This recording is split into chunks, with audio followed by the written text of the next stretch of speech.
I wish that I could have knocked him out at the start. But as we saw, he came to my ears and whispered, "Please be easy on me." He thought I'm Mike Tyson and I will follow his script 40 seconds after I broke the clown's jaw. We are boxers, not content creators. Like, they're suing me for something I didn't do. It's just the most bullshit thing.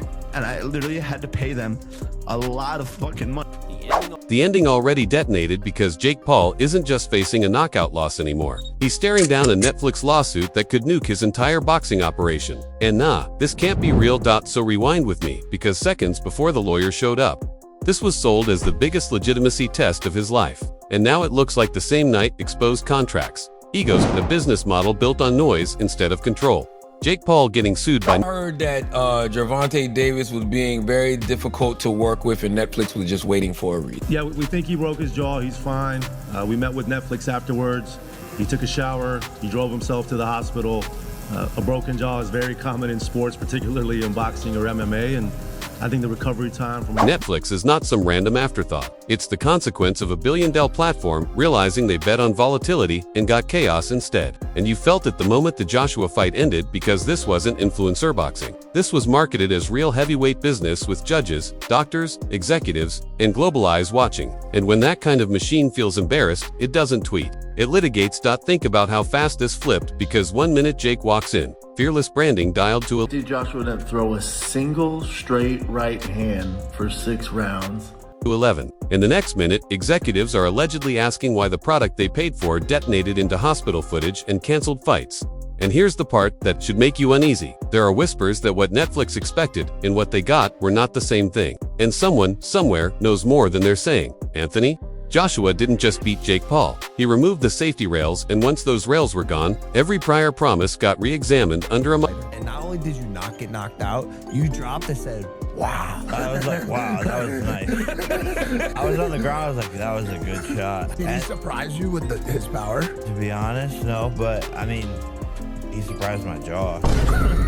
Microscope, because Joshua wasn't a retired name or a novelty opponent. He was a fully functional heavyweight weapon. And the moment Jake started circling instead of imposing, you could see the panic creeping in. Slow, subtle, and irreversible. This is where the experience gap turned into a public execution, because Joshua never even left second gear. And that's terrifying, because it means the danger was controlled, not... Looks like Jake Paul is trying to bait him into something, but he's the one that's hit the canvas twice in this round. Incredible. Not accidental. And when a champion chooses patience over spectacle, it tells you he knows the ending already and is simply deciding when to reveal it. And that decision landed in round 5 like a guillotine. 2 knockdowns didn't just drop Jake, they dropped the illusion, because those weren't lucky shots. They were the result of fatigue, fear, and accumulation. And anyone pretending Gothers is lying to themselves. I love this shit, and I'm gonna come back and get a world championship belt at some point. Are you surprised you went 6 rounds with the former 2-time unified heavyweight champion? Honestly, I'm not surprised. I just got tired, to be honest. Like, it was just so much. 2 knockouts. Because by round 6, it wasn't about courage, it was about biology. And the body always tells the truth, even when the brand won't. The broken jaw changed everything, because you can't meme titanium plates away, and you can't caption your way out of bone damage. And watching Jake try to spin hospital footage into content waste, moment the crowd turned, because but when you take care of me forever and ever. I saw you talking crap to AJ at one point. I was trying to get his head. I think I pissed him off. What were you doing? I was safe. Because confidence looks different when it's earned and when it's borrowed. And this suddenly felt borrowed from a system that finally said no. Here's the time bomb nobody wants to touch yet. Netflix didn't just lose a fight night, they allegedly lost a planned future, because the cancelled Gervonta Davis bout wasn't a rumor, it was infrastructure, marketing sponsors, and projections already baked in. And when that gets pulled unilaterally... Then he broke my brother's jaw. Yeah? He don't care, Jake's having a fucking blast. We'll see him back again for sure? Yeah. Laterally, platforms don't call it personal choice. They call it breach. A $100 million lawsuit doesn't come from confusion. It comes from fury and the word willful floating around. These reports should scare anyone who understands contracts, because willful means you knew the consequences and did it anyway. And if that's proven, it doesn't just hurt Jake. It poisoned... Now, you asked me a question. Look, it wasn't the best performance. It wasn't the best. The end goal was to get Jake Paul, pin him down, and hurt him. That has been the request. Is trust value across every serious promoter. Watching quietly, ask yourself this and be honest. Why would a company like Netflix torch a relationship that profitable unless something behind the curtain went very wrong? And nah, this can't be coincidence because the smile stopped instantly, and suddenly the narrative shifted from punches to paperwork. And when suits replace gloves, the fight is already lost. Very much. I'm here with the winner, Anthony Joshua. Anthony, congratulations on the win. How would you describe that fight? Well, first of all, I want to give love to the crowd, everyone that came out. I really do appreciate everyone in this venue. This is where the legacy damage deepens, because losing to Joshua was survivable, but losing the confidence of platforms is radioactive, and sponsors don't scream. They vanish, and future negotiations start colder, quieter, harsher. And once you're labeled unreliable, that stain doesn't wash out, no matter how loud your fan base is. Another detail that keeps nagging at me is how calm Joshua looked afterward. Lawsuit. And it's just allegations, it's not criminal, so there must be something. Because calm winners don't feel threatened, and threatened people don't sue. They move on. And yet, Netflix didn't move on. They escalated, which suggests this isn't about ego. It's about control slipping and someone trying to grab it back. Before more leaks surfaced, and don't disregard the chatter about other fighters being difficult, because when multiple names start popping up in the same sentence, it usually means he's done really well tonight. I want to give him his props. He got up time and time again. It was difficult in there for him, but he kept on trying to find a way. Means contracts were stretched to their limit, and one crack exposed the tension everywhere. And if one agreement comes apart, others start getting audited line by line for protection. The scariest part is this story doesn't feel completed because legal fights drag in discovery ismacy. And when emails, messages, and internal conversations get dragged into daylight, narratives die quickly. And if Jake thinks this ends at— I don't like it. Even Anthony Joshua had some class and, apologized to me. Did he really? Yeah.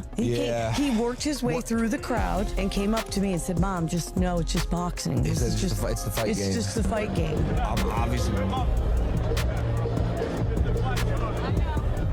At headlines, he's not reading the room because this could get uglier before it gets quiet. So remain with this unease because the fight didn't end in the 6th round. It just shifted venues. And now the assault isn't coming from a heavyweight right hand. It's emanating from corporate memory and legal teeth. And those don't blow out. They pulverize until something breaks. And I don't think we've seen this last fracture yet. What really settles in, after all of this, is the realization that the Joshua fight wasn't the problem. It was the trigger, because systems don't collapse from one punch unless they were already under duress. And everything around Jake Paul's boxing career had been stretched taut for a long time before that night. The confidence versus competence divide is the thread running through everything because confidence can sell tickets and headlines. But competence is what keeps partners serene. And the moment Joshua exposed the gap, every stakeholder stopped asking how big the next event could be and began asking how much damage control would cost. There's also a massive distinction between losing a sporting contest and disrupting a corporate roadmap, because combatants lose all the time. But when a fighter becomes the hinge of a platform's strategy, their personal decisions suddenly bear institutional consequences. Netflix didn't enter boxing for vibes or pandemonium. They entered for predictability at scale. And betting on a volatile personality only works as long as that volatility remains inside the cage and doesn't spill into contracts, schedules, and advertiser confidence. What makes this situation more severe is that Jake wasn't positioned as an underdog experiment. He was positioned as a cornerstone, a conduit between traditional boxing and modern audiences. And when a bridge collapses, nobody talks about how exciting it appeared while it stood. The Joshua fight dissolved the illusion that Jake could control outcomes through preparation alone. But the lawsuit threatens something deeper, the notion that he can control narratives after the fact. Because legal proceedings don't care about framing or spin. Once lawyers get involved, everything slows down, and that slowdown is poison. In combat sports, where momentum is currency because fighters need clarity to train, promoters need certainty to plan, and audiences need belief to remain engaged. Another uncomfortable truth is that money insulated Jake from contemplation, and insulation is dangerous because when consequences don't immediately hurt, lessons don't fully register, and that creates a pattern of repeating the same risks at a larger scale. Joshua represented the ceiling athletically, but Netflix represents the ceiling commercially, and striking both in rapid succession forces. A reckoning that can't be solved with bravado or captions. There's also a shift occurring in how crossover boxing is perceived. Audiences are starting to discern novelty from legitimacy more sharply. And once that line hardens, it becomes tougher for future projects to blur it again. What's fascinating is how rapidly the tone changed from debates about Jake's courage to debates about his reliability. Because fortitude is subjective, but reliability is binary. You either come up or you don't. The lawsuit narrative reframes the Joshua loss as part of a larger pattern rather than a singular misstep. And patterns are what corporations respond to, not isolated incidents. This entire saga also exposes how little room there is for improvisation once you scale up. Because what feels like independence at a modest level feels like recklessness when hundreds of millions of dollars are in. There's a quiet lesson here for fighters seeking influence, which is that influence magnifies mistakes as much as it magnifies success. And the higher you ascend, the less tolerance there is for unpredictability. Jake's brand was established on disruption, but disruption without structure eventually terrifies the very partners who enabled it, and that's the paradox he's now confronting. The boxing world has a lengthy memory when it comes to business dealings. And reputations aren't just made in the arena. They're made in conference rooms where decisions about future fights discreetly get made, even if the legal situation resolves favorably. The perception damage persists because promoters and platforms don't forget who made their lives tougher, especially when alternatives exist. What makes this moment feel unresolved is that it lies at the intersection of sport, entertainment, and corporate power. And those intersections rarely generate clean endings. The next move, Jake M.